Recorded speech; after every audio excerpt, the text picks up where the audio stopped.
Deixa eu ver se o Felipe está aqui na... Ah, tá aí sim, ó, o Felipe aí. Vamos falar sobre as arritmias. Na prova da IB 307, vai cair uma questão valendo 1 ponto sobre arritmias. E essa vai ser a questão extra de vocês. E aí, nessas questões, eu posso pedir para vocês me explicarem algumas coisas. Nada muito complexo, não. Então, por exemplo, vocês precisam me dizer como que se calcula uma frequência cardíaca. Vocês precisam olhar para o eletrocardiograma e saber se o ritmo é sinusal ou não e saber calcular a frequência cardíaca. Para o cálculo da frequência cardíaca, vocês precisam estabelecer os intervalos entre as ondas R's. E aí, nesses intervalos das ondas R's, eu vou conseguir traçar o número de quadradões e ou quadradinhos para que eu calcule a frequência cardíaca. Em geral, para calcular a frequência cardíaca, eu vou dividir 300 pelo número de quadradões presentes entre as ondas R's. Entre essa onda RR, onda R não, nesse intervalo RR, eu vou ter aqui 3 quadradões. Logo, para que eu calcule a frequência cardíaca, eu vou pegar 300 e vou dividir por 3, o que equivale a 100 batimentos por minuto. Eu poderia fazer um tanto diferente. Em vez de pegar 300, eu poderia dividir por 1.500. Só que quando eu uso 1.500, eu tenho que dividir necessariamente pelo número de quadradinhos. Aqui nesse intervalo RR, eu tenho 15 quadradinhos. Logo, a frequência cardíaca vai ser 1.500 dividido por 15, que vai ser igual a 100 batimentos por minuto. Uma coisa que vocês não podem esquecer, se for usar quadradão, vocês vão utilizar no numerador 300. Se for usar quadradinhos, vocês usam 1.500. Aí você pode me perguntar, mas professor, da onde que vem esse 1.500 e 300? Se a gente botar um elétron para rodar por 1 minuto, a gente necessariamente tem que ter 300 quadradões e 1.500 quadradinhos. Então, eu pego 1.500 divido pelo número de quadradinhos. Ou pego 300 divido pelo número de quadradões. Vocês podem fazer das duas formas. Na prova, professor, vou conseguir ver quadradinho? Vai. Coloquei um elétron onde você vai conseguir ver os quadradinhos. Os quadradões vocês vão ver ainda melhor. Mas tem como você visualizar o número de quadradões e o número de quadradinhos. Outra coisa, quando a gente analisa um elétron, os intervalos RRs podem se alterar, principalmente se a gente tem uma arritmia. E aí vocês poderiam ficar na dúvida, tá? Mas qual é o intervalo que eu vou utilizar para eu poder calcular a frequência cardíaca? Até isso eu me preocupei. Eu coloquei lá uma linha tracejada para que vocês consigam saber qual que é o intervalo RR em que eu quero que vocês calculem a frequência cardíaca.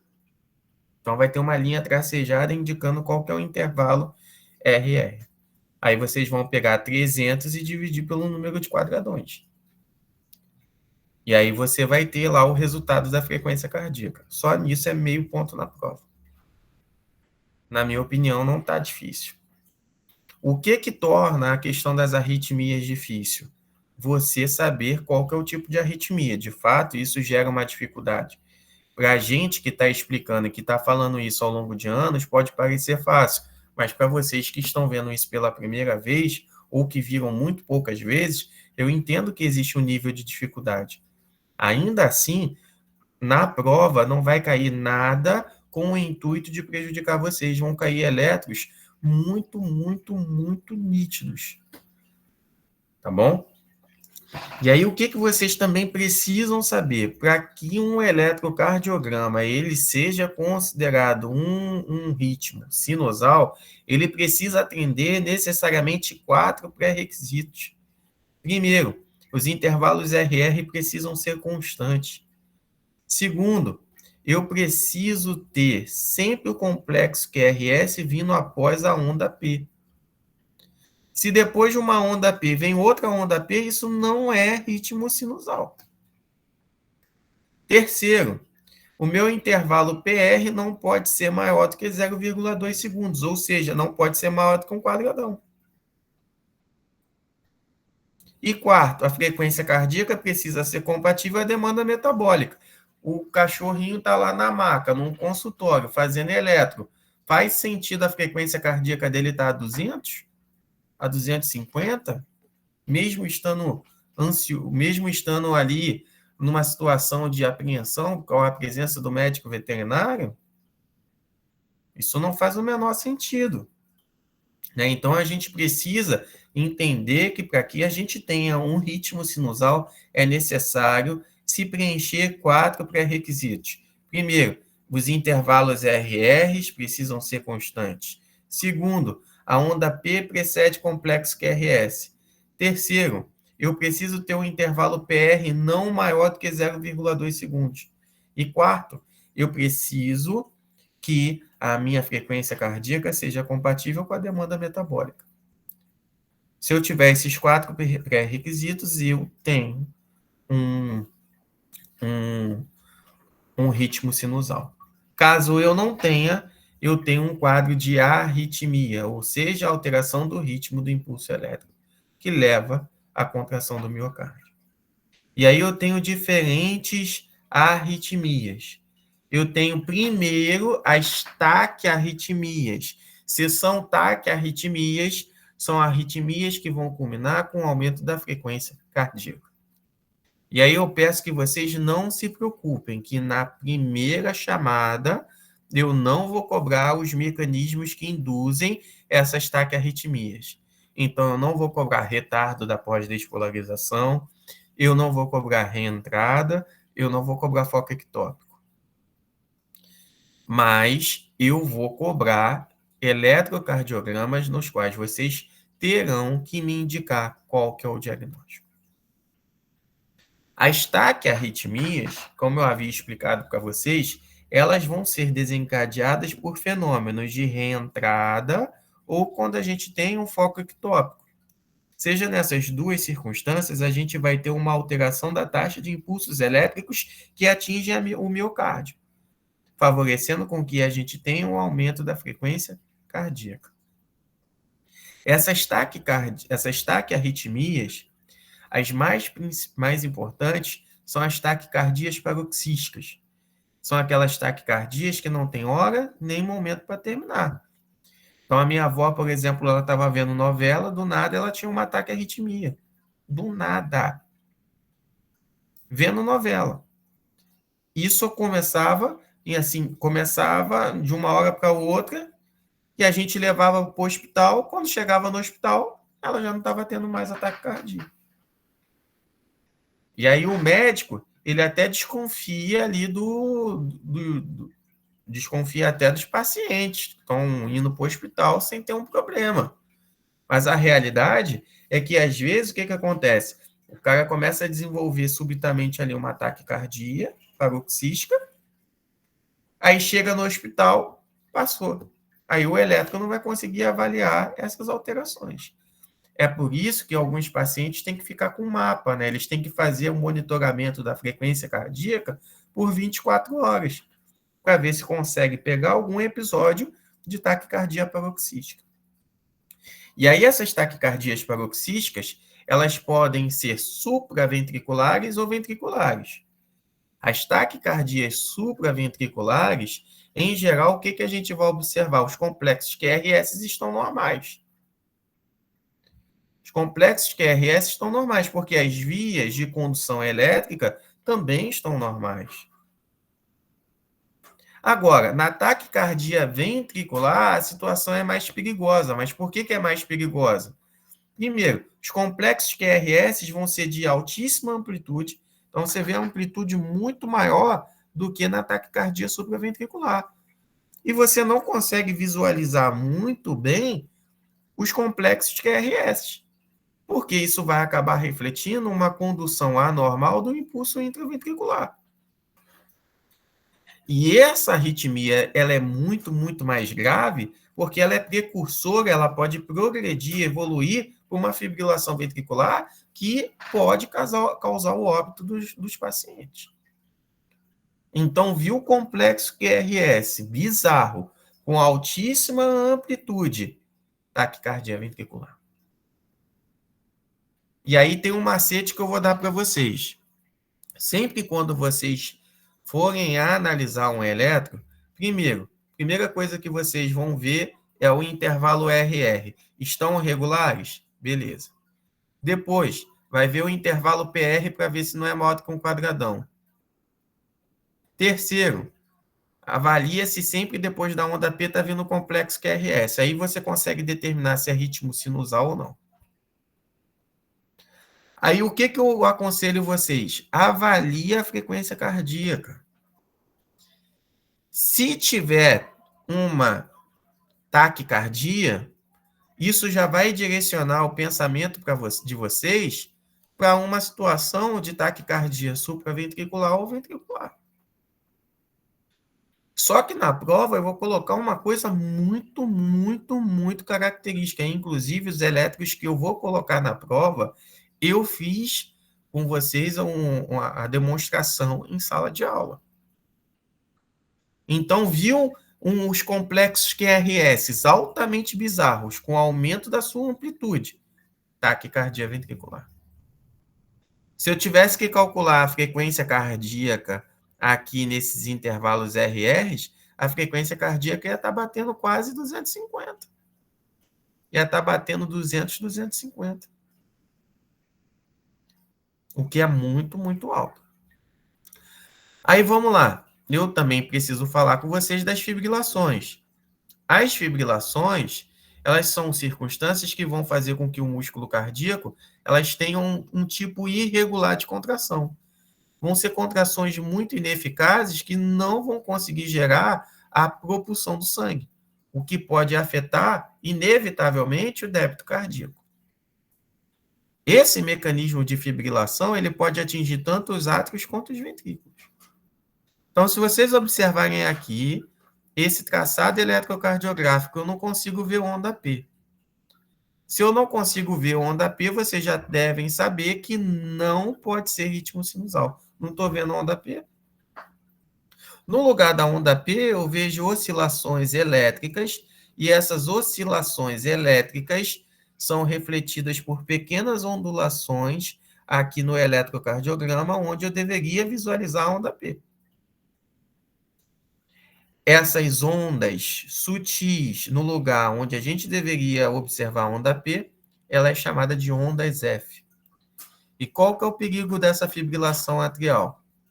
Essa fibrilação atrial, ela pode fazer com que o fluxo sanguíneo se torne muito turbulento e desencadear ali uma formação de um trombo.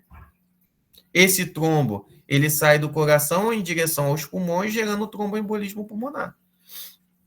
Cães de raças gigantes geralmente apresentam fibrilação atrial e são animais que precisam ser tratados com anticoagulantes, para que eles não desenvolvam tromboembolismo pulmonar.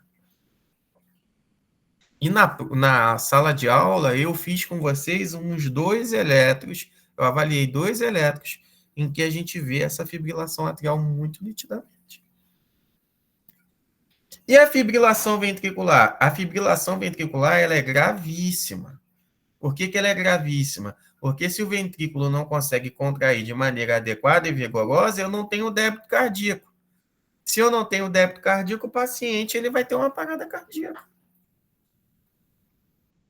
E aí, tendo parada cardíaca, eu tenho que reverter usando o quê? Desfibrilador. Se eu não tiver desfibrilador, vou aplicar adrenalina direto no coração. Mas notem que na fibrilação ventricular, os complexos QRS também são bizarros. Mas, embora sejam bizarros, eles têm uma amplitude mínima. Então, não tem como confundir com a taquicardia ventricular. Na taquicardia ventricular, os complexos QRS são bizarros, mas têm uma amplitude muito alta. Na fibrilação ventricular, os complexos QRS são bizarros, porém, eles apresentam uma amplitude mínima. Uma amplitude muito, muito pequena. Então, toda vez que viu o complexo QRS bizarro, amplitude alta, taquicardia ventricular. Amplitude muito baixa, fibrilação ventricular. Beleza? Então, aí a fibrilação ventricular são ondas muito pequenas e irregulares. Alguém ficou com dúvida entre ataque cardíaco ventricular? Deixa eu ver aqui a Gisele. O quadradão é sempre formado por um conjunto... 5 quadradinhos. Deixa eu ver, Gisele. Professor, nesse exemplo, está em cima da linha certinho, mas quando tiver metade do quadradinho. Então, Gisele, eu entendi a sua dúvida. Eu não vou ser ruim a ponto de querer um valor exato. Eu sempre peço um valor aproximado. Um valor aproximado. E ainda, além disso, se eu colocar na prova isso, para cálculo da frequência cardíaca, eu vou colocar um traçado eletrocardiográfico que vai gerar um valor exato. Então, não vai ter essa dúvida, não vai ter essa maldade. Tamir Shiva, na fibrilação atrial, porque os sinais são para baixo mesmo. Aí depende da derivação, Tamires. A derivação que eu estou vendo está mostrando ali os complexos QRS para baixo. Deixa eu ver. Entendeu? Isso daí é porque depende da derivação. Provavelmente ali é a VR. Tá? Ali é a VR e aí não tem como a gente poder... A gente vai ver a onda R negativa e a ausência de onda T. Isso é visualizado na derivação AVR. Beleza? Então, mais uma vez, eu estou repetindo. Taquicardia ventricular, os complexos QRS são bizarros, porém com altíssima amplitude. Eles apresentam aqui 5 quadradões. É uma amplitude violentíssima, muito alta. Já na fibrilação ventricular, os complexos QRS são irregulares, são ondas pequenas, e a amplitude é muito, muito baixa, é quase mínima. É como se esse coração ele ficasse tremendo.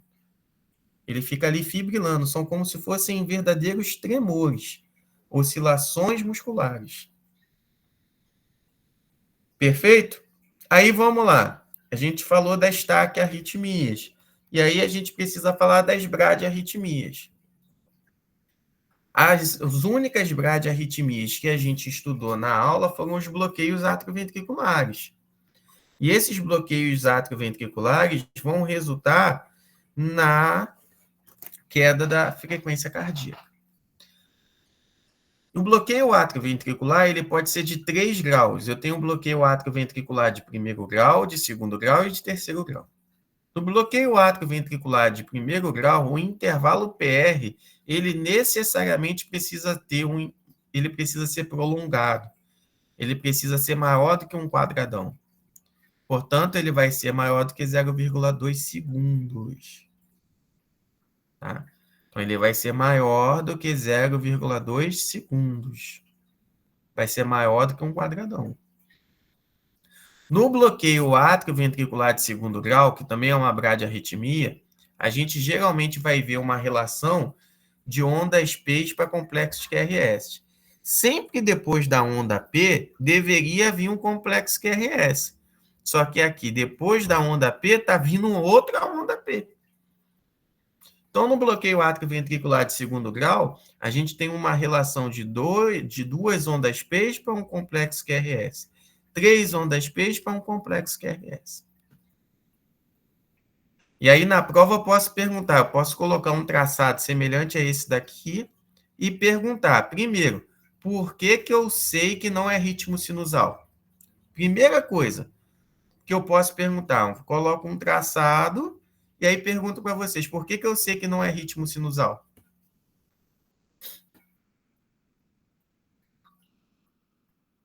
Por que eu sei? Me respondam aí.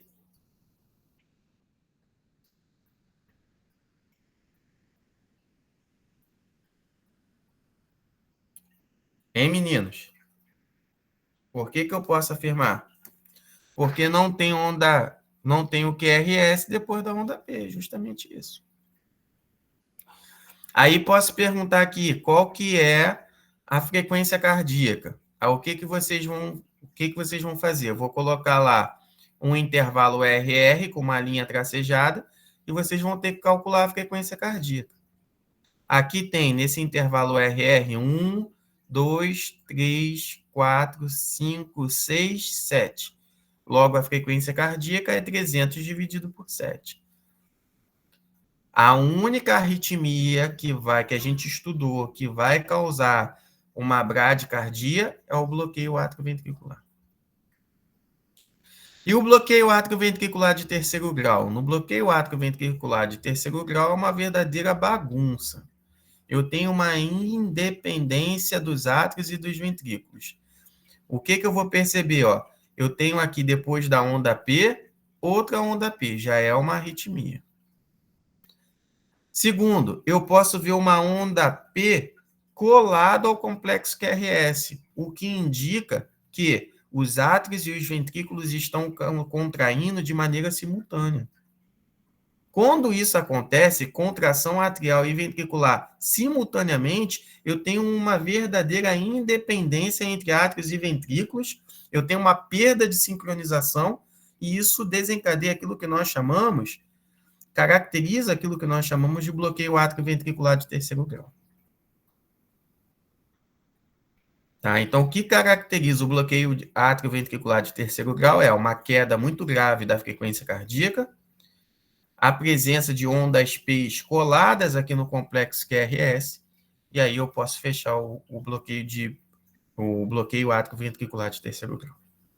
Professor, na prova, o senhor vai fazer o senhor vai querer que a gente feche o diagnóstico por completo, ou seja, você quer que eu diga que é bloqueio atrioventricular de primeiro, segundo ou terceiro grau? Não. Se você colocar bloqueio atrioventricular, já está certo.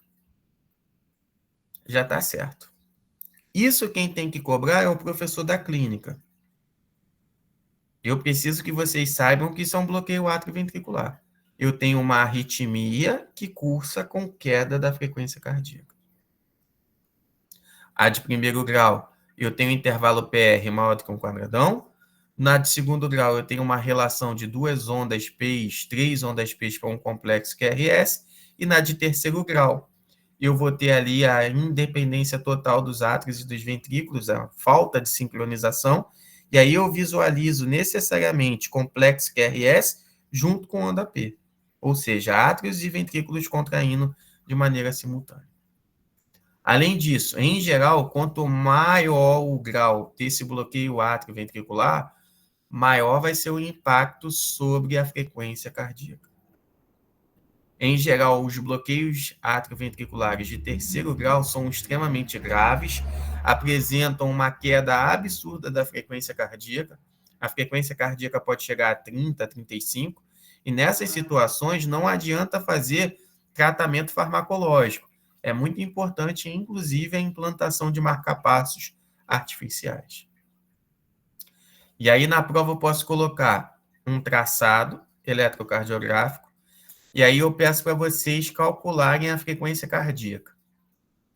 Na que vocês forem calcular a frequência cardíaca, vocês já vão ver, a frequência cardíaca é 32.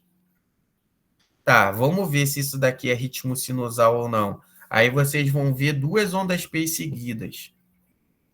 E aí, vendo duas ondas P seguidas com queda da frequência cardíaca, você fecha um bloqueio atrioventricular. Tá bom? Então, na prova vai cair muito, muito, muito suave isso. Muito suave. A ideia é ajudar vocês. É uma questão extra, está valendo 1 ponto. Não coloquei ali a questão extra, mas está valendo 1 ponto. Então, vocês vão ter que me dizer a frequência cardíaca, por que tem ritmo sinusal ou não. Terceiro, qual que é o diagnóstico? Beleza? Querem ver alguns elétrons para poder exemplificar? Sim. Tá. Eu vou fechar aqui. Só peço um pouco de paciência que o computador é meio marcha lenta. Estão achando da matéria da prova, enquanto eu estou abrindo aqui, gostaria que vocês me dissessem se vocês estão achando essa prova mais fácil ou mais difícil do que a outra. Falem aí comigo, por favor. Eu acho que tá mais fácil, só que eu gostei mais da matéria anterior, então. Sim. Vamos lá. Eu vou tirar essa apresentação aqui e vou compartilhar. Estão conseguindo enxergar aí o elétron? Mas deixa eu ver aqui que eu não estou enxergando. Sim, tá certo. Tá. Aí nesse primeiro elétron aí, tem ritmo sinusal ou não? Não, Por que que não tem? porque tem duas ondas P para um complexo QRS. Sim. Sempre depois da onda P tem que vir um complexo QRS, só que nesse registro eletrocardiográfico, após a onda P, está vindo outra onda P. Então, isso já faz com que seja uma arritmia. Sendo uma arritmia, qual que é a frequência cardíaca nesse intervalo RR? Aqui eu tenho o intervalo RR. Quanto que vai ser a frequência cardíaca aqui? Tem quantos quadradões aqui entre esse intervalo RR? Me digam aí. 8 quadradões? Deixa eu ver. 1, 2, 3, 4, 5, 6, 7, 8. Exatamente. Se tem 8 quadradões, qual que vai ser a frequência cardíaca? Seria 300 dividido por 8, aí daria 37,5. Exatamente. Perfeito. Tá? Aí vamos continuar, vamos prosseguir. Qual que é o diagnóstico? Eu estou tendo uma taquicardia ou uma bradicardia? Bradicardia. Ah, se eu estou tendo uma bradicardia, não pode ser nenhuma das taquiarritmias. Não pode ser taquicardia paroxística supraventricular, nem ventricular. Estou vendo o complexo QRS certinho? Tô. Não pode ser fibrilação ventricular. Estou vendo onda P? Estou conseguindo ver onda P? Sim. Pode ser fibrilação atrial? Não. Não. Sobrou só um diagnóstico. Qual que é? Bloqueio cardíaco. Bloqueio cardíaco? Atrioventricular. Aí sim, aí eu gostei. Bloqueio atrioventricular. E aí não pode dizer bloqueio cardíaco, tá errado. É bloqueio átrio ventricular. Tá? Vamos fazer outro. Nesse daqui. Esse aqui é parecido. Primeira coisa, qual que é a frequência cardíaca aí nesse registro eletrocardiográfico? Aqui, ó, tem 1, 2, 3, 4, 5, 6, 7, 8, 9. Qual que vai ser a frequência cardíaca?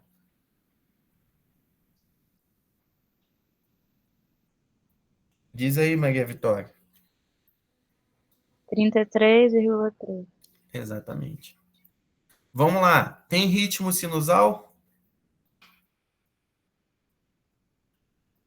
Tem ritmo. Não. Por que que não tem? É meio ruim de ver, né? Mas é porque os intervalos são Não, maiores que 0,2. mas aqui, vamos lá. O principal aqui, As ondas P. as ondas P, uma seguida da outra. Tá? Agora, vamos lá. Qual que é o diagnóstico? Se é uma bradiarritmia. Bloqueio atrioventricular.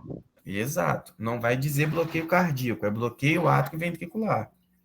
Bloqueio cardíaco é o fenômeno que desencadeia o bloqueio atrioventricular.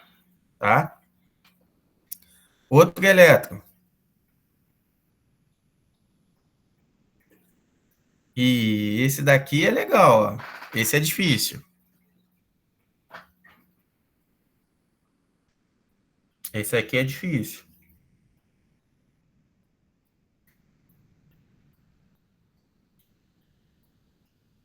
Ah, porra, já tá até um nome aqui no papel também. Pô. Mas vamos lá. Primeira coisa. Os intervalos RR estão constantes? Os intervalos RR estão constantes? Se eu comparar esse intervalo RR com esse e com esse daqui, é constante? Estão regulares? Estão ou não? Não. Não estão. Então, não é ritmo sinusal. Eu estou vendo a onda P? Não. Não. Então, não é ritmo sinusal. Tá? Eu poderia chegar e colocar uma linha tracejada pedindo para vocês calcularem a frequência cardíaca estimada nesse intervalo RR. Quantos quadradões eu tenho aqui? 3. 3. Então, quanto que vai ser a frequência cardíaca? Se tem 3 quadradões? 100. 100. Certo? É isso aí. Aí, vamos lá. Se eu não estou vendo onda P e estou vendo aqui oscilações elétricas no lugar onde eu deveria ter a onda P, isso é chamado de... Qual o nome que está escrito aqui? Fibrilação atrial. Agora vamos ao último. Esse daqui. Estou conseguindo ver complexo QRS bonitinho? Não. Não. Esses complexos QRS são bizarros de alta amplitude. Isso determina qual o diagnóstico? Taquicardia ventricular. Exatamente. Outra coisa, por que que eu sei que não tem intervalo P, não tem ritmo sinusal? Os intervalos RR são constantes? Compara aqui, ó. Aí do nada ele fica mais espaçado. Tem intervalos RR constantes? Não. Não tem. Não tem. Perfeito? Aí vamos lá. Uma última coisa. Eu estou vendo onda P aqui? Não. Não. Então tudo isso indica que não, que é uma arritmia. Beleza? E aí isso daqui vai, isso potencialmente, esses elétricos discutidos em sala de aula vão cair na prova. Tá bom? Vão cair na prova e vocês precisam saber. Tá bom? Perfeito? A prova vai ser na terça-feira. Uma coisa que eu peço para vocês, por gentileza, vocês precisam ir no horário correspondente à turma teórica de vocês. É lógico que imprevistos acontecem. Já aconteceu de ter um problema lá na pista, lá na rodovia, e aí, tendo problema na rodovia, muitos alunos chegaram atrasados. Aí é uma coisa, é uma situação de excepcionalidade. Mas não tendo nenhuma excepcionalidade, é necessário que vocês façam no horário de vocês. Porque a gente imprime as provas na quantidade correta. Certo? Outra coisa, no horário da tarde, nós vamos ter atividade. A Fisiocopa valendo 2 pontos. E, mais uma vez, a Fisiocopa não é para prejudicar, é para ajudar. Então, vocês só ganham ponto com a Fisiocopa. Vocês não perdem ponto. Tá? Então, ela é para ajudar. Eu peço que vocês não faltem. Vou adotar o seguinte critério. Quem falta pela manhã não pode fazer Fisiocopa. Porque, a princípio, se você faltou pela manhã, você vai ter que ter algum tipo de atestado. E tendo um atestado, o seu atestado é para 2 dias. Então, você não pode participar da Fisiocopa. Tá? Então, se você quiser participar e ser pontuado, participar, você pode participar. Mas para você receber a pontuação destinada à Fisiocopa, você tem que ir pelo horário da manhã. Tá bom? Precisa ir pelo horário da manhã. Isso é fundamental. Já estou avisando para que a gente não tenha nenhum problema. No mais, pessoal, eu preciso que vocês revisem esse conteúdo, porque tem muita gente e tem dificuldade para poder botar o pensamento ali na ponta do lápis, tá? E a tendência é que vocês tenham um rendimento igual ou melhor da última prova. Beleza? Tudo certo, pessoal?